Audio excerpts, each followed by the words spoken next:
আমি ইতিমধ্যে জানাইছো এইবাৰ ৰাজ্যত চলিছে বিধায়কগিৰি বিতৰ্কিত বিহপুৰীয়া সমষ্টিৰ বিধায়ক অমিয় ভূঞা বিধায়কজনে প্ৰাণনাশৰ ভাবুকি দিয়াৰ অভিযোগ নাৰায়ণপুৰ আৰক্ষী চকীৰ ওচি পুষ্পকমল বৰাৰ বিধায়কজনৰ প্ৰশ্নৰ সাহসেৰে প্ৰত্যুত্তৰ দিলে এগৰাকী মহিলা আৰক্ষী বিষয়াই সেই সন্দৰ্ভত আমি বিতংকৈ নিউজ 18ৰ দৰ্শকক ইতিমধ্যে দেখুৱাইছো আমাৰ সৈতে দুগৰাকীকৈ সাংবাদিক সংযুক্ত হোৱাৰ কথা আমি ইতিমধ্যে জানাইছিলো নগাঁৱৰ পৰা নীলোৎপল বৰা আৰু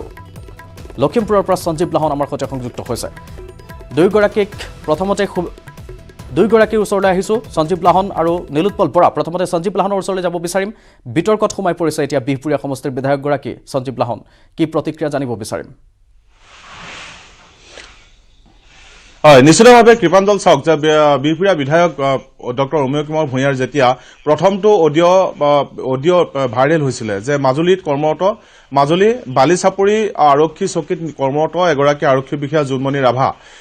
ৰাভাৰ লগত হোৱা বাৰ্তালাপৰ যি অডিঅ' ক্লিপ সেইটো ভাইৰেল হৈছিলে তাৰ পিছত তীব্ৰ প্ৰতিক্ৰিয়া সৃষ্টি হৈছিলে আৰু তাৰ মাজতে যোৱা উৰুকাত দুজনকৈ যুৱকক সন্দেহবশত নাৰায়ণপুৰ আৰক্ষী চকীৰ যিগৰাকী ভাৰপ্ৰাপ্ত বিষয়া তেখেতে আটক কৰিছিলে কাৰণ অভিযোগ আছে সেই দুজন যুৱকে হেনো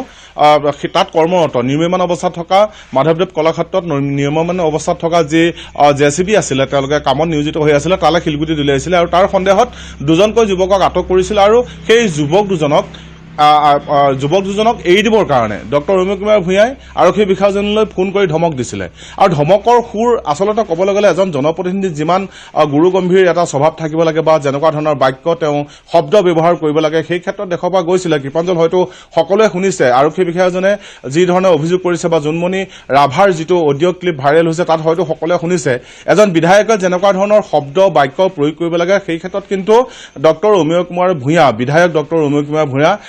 আচলতে ক'বলৈ গ'লে সেইবোৰ শব্দ তেনেধৰণৰ ব্যক্তিয়ে জনপ্ৰতিনিধি এজনে তেনেকুৱা ধৰণৰ শব্দ ব্যৱহাৰ কৰিব নালাগে আৰু পোনপটীয়াকৈ ইতিমধ্যে এই কথাক লৈ কিন্তু বিহপুৰীয়া সমষ্টিয়ে নহয় যে অসমৰ বিভিন্ন প্ৰান্তত প্ৰতিক্ৰিয়া সৃষ্টি হৈছে যিহেতু এজন বিধায়কে যেনেদৰে এজন সাধাৰণ গুণ্ডাই এজনে যেনেধৰণে দম ভাবুকি দিয়াৰ যত্ন কৰে কাৰোবাক ঠিক বিধায়কজনে দম ভাবুকি দিয়াৰ ঠিক তেনেকুৱা ধৰণৰ বাক্যবান ব্যৱহাৰ কৰিছিলে শব্দ ব্যৱহাৰ কৰিছিলে আপুনি হয়তো আমাৰ দৰ্শকসকলে হয়তো বুজি পাইছে যে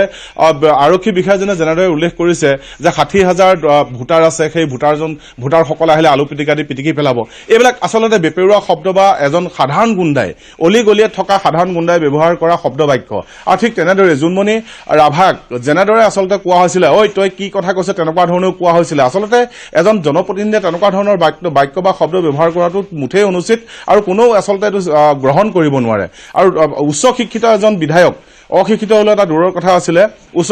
শিক্ষিত বিধায়ক আৰু তাতে ঐতিহ্যমণ্ডিত বিহপুৰীয়া সমষ্টিৰ বিধায়ক সেই বিধায়কজনে সমষ্টিবাসীৰ কাৰণেই হওক বা বিহপুৰীয়া এতিয়া ৰাজ্যজুৰি মিশ্ৰিত প্ৰতিক্ৰিয়া হৈছে কেৱল বিহপুৰীয়াই নহয় নগাঁৱৰ পৰা আমাৰ সাংবাদিকগৰাকী সংযুক্ত হৈছে নীলোৎপল বৰা আপোনাৰ ওচৰলৈ আহিব বিচাৰিম ইতিমধ্যে আমি জোনমণি ৰাভাৰ ভাষ্য আগবঢ়াইছিলোঁ জোনমণি ৰাভাৰ এই ঘটনাটো এবছৰ পুৰণি আৰু সম্প্ৰতি তেওঁ নগাঁৱত কৰ্মৰত হৈ আছে আপোনাৰ পৰাও প্ৰতিক্ৰিয়া জানিব বিচাৰিম কি কয় নগাঁওবাসীয়ে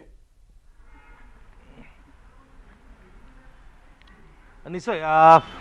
কৃপাঞ্জল আমি এই মুহূৰ্তত উপস্থিত নগাঁও সদৰ আৰক্ষী থানাত আৰু এটা কথা ক'ব লাগিব যে বৰ্তমান নগাঁও সদৰ আৰক্ষী থানাৰ ওমেন চেলৰ ভাৰপ্ৰাপ্ত বিষয়া হিচাপে কৰ্মৰত জোনমণি ৰাভা আৰু জোনমণি ৰাভাই যি সাহস দেখুৱালে এগৰাকী জনপ্ৰতিনিধিক প্ৰত্যুত্তৰ দিবলৈ সেয়া সঁচাৰ্থক সকলে প্ৰশংসা কৰিছে আৰু আমি এটা কথা ক'ব লাগিব কৃপাঞ্জল ইতিমধ্যে আমাৰ সতীৰ্থ সাংবাদিক সঞ্জীৱ লাহন ইতিমধ্যে তেওঁ উল্লেখ কৰিছে যে ৰাজনৈতিক নেতাই যি ধমকি দিছে বা এগৰাকী জনপ্ৰতিনিধিক ধমকি দিয়াটো কিমান গ্ৰহণযোগ্য সেয়া ৰাইজে বিচাৰ কৰিব কিন্তু এটা কথা ক'ব লাগিব যে নগাঁৱত কিন্তু এই কথা পুৰণি নহয় নগাঁৱত ইয়াৰ পূৰ্বে 2016, 15, 2014 এইসমূহ বছৰত যেতিয়া খুব ডকাইতি সংঘটিত হৈছিলে সেই সময়ছোৱাত যেতিয়া ডকাইত ধৰিছিলে আৰক্ষীয়ে তেতিয়া কিন্তু ডকাইতক মুকলি কৰি দিবলৈ একাংশ ৰাজনৈতিক নেতা একাংশ জনপ্ৰতিনিধিয়ে কিন্তু ফোন কৰি আৰক্ষীক ধমকি দিয়াৰ কথা যি চৰ্চিত হৈছিলে আৰু সেই সময়বিলাকত ৰাইজ ইমানেই অতিষ্ঠ হৈ পৰিছিল যে আৰক্ষীৰ ওপৰত ৰাইজৰ বিশ্বাস নোহোৱা হৈ পৰিছিল আৰু আৰক্ষীয়ে নিজে আহি থানা ঘেৰাও কৰিবলৈ বাধ্য হৈছিল বা ডকাইত নিজে আৰক্ষীয়ে ডকাইতৰ ভিতৰত নিজে যুঁজিবলৈ ওলাই আহিছিলে এনেকুৱা এটা পৰিস্থিতি তেতিয়া হয় যেতিয়া যি আৰক্ষীয়ে আইন শৃংখলা নিয়ন্ত্ৰণ কৰে বা যি আৰক্ষীয়ে যি আইন শৃংখলা যি নিয়ন্ত্ৰণ কৰে বা চহৰখনত বা ঠাইটুকুৰা যি শান্তি বিৰাজ কৰা ৰখাত যি ধৰণৰ তেওঁলোকে কৰ্তব্য পালন কৰে তেওঁলোকক যেতিয়া কোনো ধৰণৰ অপৰাধীক গ্ৰেপ্তাৰ কৰিলে বা কোনো ধৰণৰ এনেধৰণৰ যি দুষ্কাৰ্য কৰা ব্যক্তিক যেতিয়া কঠোৰভাৱে দমন কৰিবলৈ যায় তেতিয়া এনে একাংশ ৰাজনৈতিক নেতা বা জনপ্ৰতিনিধিয়ে যেতিয়া ধমকি দিয়ে তেতিয়া কিন্তু ৰাইজ অতিষ্ঠ হৈ পৰে আৰু সেয়া তাৰে এতিয়া জ্বলন্ত উদাহৰণ তাৰ প্ৰত্যুত্তৰত ইতিমধ্যে জোনমণি ৰাভাই কৈ উঠিছে নীলোৎপল বৰা যে আপোনালোকে গঢ়ে আৰু আপোনালোকেই যদি ভাঙিবলৈ দিয়ে তেতিয়াহ'লে কি হ'ব আপুনি কিছু সময় আমাৰ সৈতে লাইনত থাকক পুনৰ আমি সঞ্জীৱ লাহনৰ ওচৰলৈ যাম এটা সু উপদেশ দিছে ইতিমধ্যে মুখ্যমন্ত্ৰীগৰাকীয়ে সঞ্জীৱ লাহন আৰু পূৰ্বত আগন্তুক দিনক বা অনাগত দিনত যাতে তেনেকুৱা ধৰণৰ ঘটনা নঘটে তাৰ বাবে সকিয়নি ইতিমধ্যে মুখ্যমন্ত্ৰীগৰাকীয়ে প্ৰদান কৰিছে বুলি ভাষ্য আগবঢ়াইছে হয় কৃপাঞ্জলি নিশ্চিতভাৱে মুখ্যমন্ত্ৰীগৰাকীয়ে কৈছে বা অমী ভূঞাৰ লগত কথা পাতিম বুলি ইতিমধ্যে মুখ্যমন্ত্ৰীগৰাকীয়ে উল্লেখ কৰিছে যদিও আমি মন্তব্য আমাৰ সতীৰ্থবৰ্গই বা আমি মন্তব্য গ্ৰহণৰ যত্ন কৰিছিলোঁ ডক্টৰ অমীয় কুমাৰ ভূঞাই তেওঁ কিন্তু নাচুৰ বান্ধা হৈ আছে তেওঁ এতিয়াও কৈ আছে ডক্টৰ অমীয় কুমাৰ ভূঞা তথা বিধায়কগৰাকীয়ে এতিয়াও কৈ আছে যে ৰাইজৰ স্বাৰ্থত কাম কৰি যাম আৰু এই যে অডিঅ' ক্লিপটো ভাইৰেল হৈছে তাকে লৈ তেওঁ আইনৰ আশ্ৰয় ল'ব বুলিহে ওলোটাই আমাৰ আগত মন্তব্য কৰিছে এতিয়া তেওঁ যে ভুল কৰিলে তেওঁ যে এটা মাৰাত্মক ভুল কৰিছে বা শব্দ বাক্য ব্যৱহাৰ যে তেওঁ সংযত নহয় এই ভুলটো কিন্তু তেওঁ এতিয়ালৈকে দেখি পোৱা নাই এই ভুলটো তেওঁ দেখাই নাই বা অনুশোচনা এতিয়ালৈকে তেওঁ হোৱা নাই তেখেতে ওলোটাই কৈ আছে যে ভৱিষ্যতেও ৰাইজৰ স্বাৰ্থত কাম কৰি যাম আচলতে কিমানজন চাওক আৰক্ষীসকল বা আৰক্ষী কৰ্মচাৰীয়ে হওক বা যিকোনো পৰ্যায়ৰ আৰক্ষী লোক হওক ৰাইজৰ কাৰণে কাম কৰি থাকে সেই আৰক্ষীক যদি কাম কৰাত বিধি পথালি দিয়ে সি কেনেধৰণৰ ৰাইজৰ কাম ৰাইজৰ প্ৰতি দায়বদ্ধতা কিমান দেখুৱালে আচলতে বিধায়কজনে সেই প্ৰশ্ন ইতিমধ্যে সকলোৱে কৰি আছে তাৰ বিপৰীতে কিন্তু বিধায়কজনে আমাৰ আগত দিয়া মন্তব্যত এটা কথা উল্লেখ কৰিছে বাৰে বাৰে তেওঁ উত্তেজিত হৈ যে মই ৰাইজৰ স্বাৰ্থত কাম কৰি যাম আৰু ভৱিষ্যতলৈ যে যি অডিঅ' ক্লিপ ভাইৰেল হ'ল সেইটোক লৈ হেনো আইনৰ আশ্ৰয় ল'ব পৰৱৰ্তী সময়ত সেয়া আমি চাই থাকিম বা দেখি থাকিম কিন্তু তেওঁ এতিয়ালৈকে অনুশোচনা হোৱা নাই বুলি আপুনি ইতিমধ্যে জনাইছে আপুনি শেহতীয়াকৈ তেওঁৰ প্ৰতিক্ৰিয়া ল'বলৈ গৈছিল আৰু তেওঁ এতিয়াও অনুশোচনা নহয় উপলব্ধি হোৱা নাই তেওঁ যে কেনেকুৱা এটা ভুল কৰিলে আকৌ আমি নগাঁৱলৈ যাব বিচাৰিম নীলোৎপল বৰাৰ ওচৰলৈ যাব বিচাৰিম নীলোৎপল বৰাই ধাৰাবাহিকভাৱে নগাঁৱৰ যিসমূহ ক্ৰাইম আঁতৰাবৰ বাবে ইতিমধ্যে পুলিচক বা আৰক্ষী প্ৰশাসনক মুখ্যমন্ত্ৰীয়ে সম্পূৰ্ণৰূপে তেওঁলোকৰ হাতত ভাৰ দিছে আৰু সেইবাবে তেওঁলোকে একাধিক্ৰমে কেতিয়াবা ড্ৰাগছৰ খবৰ আৰু কেতিয়াবা যদি এনেধৰণৰ বেআইনী কাৰ্যসমূহ সুকলমে সম্পাদন কৰি গৈছে আমি আনন্দ মিশ্ৰৰ কথা ক'ব লাগিব বা ইতিমধ্যে আমি ৰাভাৰ কথাও ক'ব লাগিব তেনে একখনত তাৰে লোকসকলে বা নগাঁৱৰ লোকসকলে কেনেধৰণৰ প্ৰতিক্ৰিয়া আগবঢ়াইছে এই মুহূৰ্তত জানিব বিচাৰিম নীলোৎপলৰ পৰা নিশ্চিতভাৱে কৃপাঞ্জল এটা কথা ক'ব লাগিব যে আমি যেতিয়া সিদিনা কেইদিনমান পূৰ্বে এগৰাকী MVI যেতিয়া ঘোষ লৈ গ্ৰেপ্তাৰ হৈছিলে সেই সময়ছোৱাত বাতৰি সম্প্ৰচাৰ কৰিছিলে সেই সময়ছোৱাতো সেই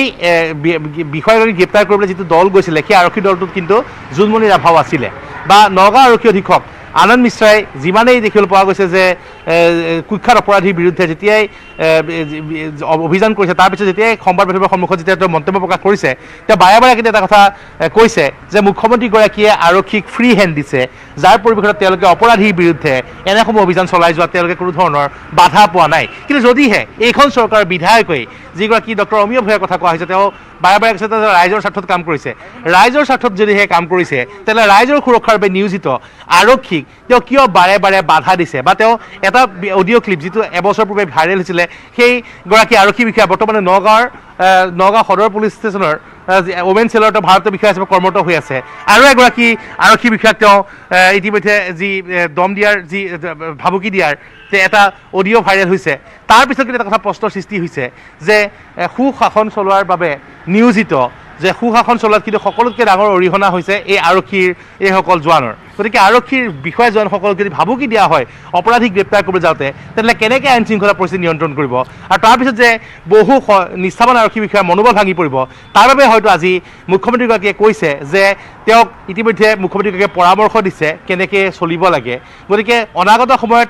ডক্টৰ অমীয় কুমাৰ ভূঞাই কেনে আচৰণ কৰে সেয়া লক্ষণীয় হ'ব কিন্তু অমীয় কুমাৰ ভূঞাই যি কথা কৈছে যে তেওঁ ৰাইজৰ স্বাৰ্থত তেওঁ কাম কৰি যাব যদিহে ৰাইজৰ স্বাৰ্থত কাম কৰিছে তেনেহ'লে আৰক্ষীক কিয় তেওঁ এনেধৰণৰ দম্ভালি মৰাৰ কথা কিয় কৈছে নীলোৎপল বৰা আপুনি যিহেতু এতিয়া উইমেন চেলত উপস্থিত আছে আমি দেখি আছোঁ তাৰ পৰা আপুনি যদি কাৰোবাৰ সৈতে ভাষ্য সংগ্ৰহ কৰিব পাৰে আপুনি চেষ্টা কৰক আমি তেতিয়ালৈকে সঞ্জীৱ লাহনৰ সৈতে পুনৰবাৰ কথা পাতিব বিচাৰিম সঞ্জীৱ লাহন ইতিমধ্যে বহুকেইটা গুৰুত্বপূৰ্ণ কথা উত্থাপন কৰিছে ইতিমধ্যে নীলোৎপল বৰাই কৈছে যে এফালে যদি জনপ্ৰতিনিধিয়ে কৈছে যে জনতাৰ হকে কাম কৰিছে তেন্তে জনতাৰ স্বাৰ্থত কাম কৰা আৰক্ষীসকলক কিয় বাধা আৰোপ কৰিছে আপুনি ইতিমধ্যে পুষ্পকমল বৰাৰ কথা কৈছে নাৰায়ণপুৰ আৰক্ষী চকীৰ যিগৰাকী OC আছিল তেওঁৰ হাততো এই অভিযোগ আছিল আৰু তেওঁ কৈছিল 60,000 তেওঁৰ ভোটাৰে তেওঁক মোহাৰি পেলাব পিটিকা বনাই দিব সেই ক্ষেত্ৰত আপুনি পুষ্পকমল বৰাৰ পৰা শেহতীয়া কিছু আভাস ল'ব চেষ্টা কৰিছিল বা শেহতীয়াকৈ কিছু কথা জানিবলৈ চেষ্টা কৰিছিল নে সঞ্জীৱ লাহন আপোনাৰ হাতত কি তথ্য আছে চাওক কৃপাঞ্জল এটা কথা হ'ল কি যেতিয়া নেকি জনপ্ৰতিনিধিসকলে বা বিধানসভাত এখন আইন বনায় বা বিধানসভাই কোনোবা এটা নিৰ্দিষ্ট বিভাগক এটা কৰ্তৃত্ব প্ৰদান কৰে তাৰ পিছতে সেই বিভাগটোৱে বিধানসভাক সন্মান কৰি তেওঁলোকে আনঅফিচিয়েলি কোনো কথা নকয় সেই অনুপাতে আমি যত্ন কৰিছিলোঁ যিগৰাকী পুষ্পকমল বৰা তেখেতলোকৰ মন্তব্য সংগ্ৰহৰ কাৰণে যত্ন কৰিছিলোঁ কিন্তু তেখেতক আমি জোৰ কৰিব নোৱাৰোঁ তেখেতক এই মুহূৰ্তত হয়তো ঊৰ্ধ্বতন কৰ্তৃপক্ষই এটা নিৰ্দেশ দিছে যে তেওঁ এতিয়া আৰু মুখ খুলিব নালাগে হয়তো তেনেকুৱা ধৰণৰ হেঁচা প্ৰত্যেকজন আমোলা বিষয়া বা আৰক্ষীলৈকে চৰকাৰৰ ফালৰ পৰাই হওক বা ঊৰ্ধ্বতন কৰ্তৃপক্ষৰ ফালৰ পৰাই থাকক কিন্তু যিখিনি হৈ গ'ল সেইখিনি যদি আমি বিশ্লেষণ কৰোঁ চাওক কৃপাঞ্জল এটা কথা উদ্বেগজনক বিষয় ইতিমধ্যে নীলোৎপল বৰাই উল্লেখ কৰিছে সবিশেষভাৱে তাতে মই সংগতি ৰাখি এটা কথা ক'ব বিচাৰোঁ যে চাওক যে আৰক্ষীক যদি আৰক্ষী কাম কৰিবলৈ নিদিয়ে বা বিভিন্ন বিভাগক যদি বিভিন্ন বিভাগৰ কাম কৰিবলৈ নিদিয়ে বা আমোলা বিষয়াক যদি তেওঁলোকক কাম কৰিবলৈ নিদিয়ে প্ৰত্যেকতে যদি জনপ্ৰতিনিধিসকলে হস্তক্ষেপ কৰে তেতিয়াহ'লে সুশাসন ক'ৰ পৰা আহিব ৰাইজৰ কাৰণে কাম কৰা ক'ত বুজাব কেনেকৈ ৰাইজৰ কাম কৰিব আহিব লাগিব সঞ্জীৱ লাহন আপোনাকো ধন্যবাদ জনাব লাগিব আৰু নীলোৎপল বৰা পৰৱৰ্তী সময়ত আমি প্ৰতিক্ৰিয়াসমূহ ল'বলৈ চেষ্টা কৰিম যিহেতু এতিয়া সময় আমাৰ উকলি যোৱাৰ সময় হৈছেগৈ গতিকে দুয়োগৰাকী সাংবাদিকক ইতিমধ্যে ধন্যবাদ জনাব লাগিব নীলোৎপল বৰা আৰু সঞ্জীৱ লাহন দুয়োকে ধন্যবাদ জনাইছোঁ এই মুহূৰ্তত আৰু সেয়া আছিল আমি দেখুৱালোঁ দুয়োগৰাকী সাংবাদিকে ইতিমধ্যে ফঁহিয়াই জনাইছে নগাঁৱৰ পৰা আৰু সঞ্জীৱ লাহনে লখিমপুৰৰ পৰা আৰু বিষয়টো সন্দৰ্ভত আমিও চোকা দৃষ্টি ৰাখিম আৰু নিউজ 18 দৰ্শকক পৰৱৰ্তী সময়ত জনাই যাম পৰৱৰ্তী খবৰ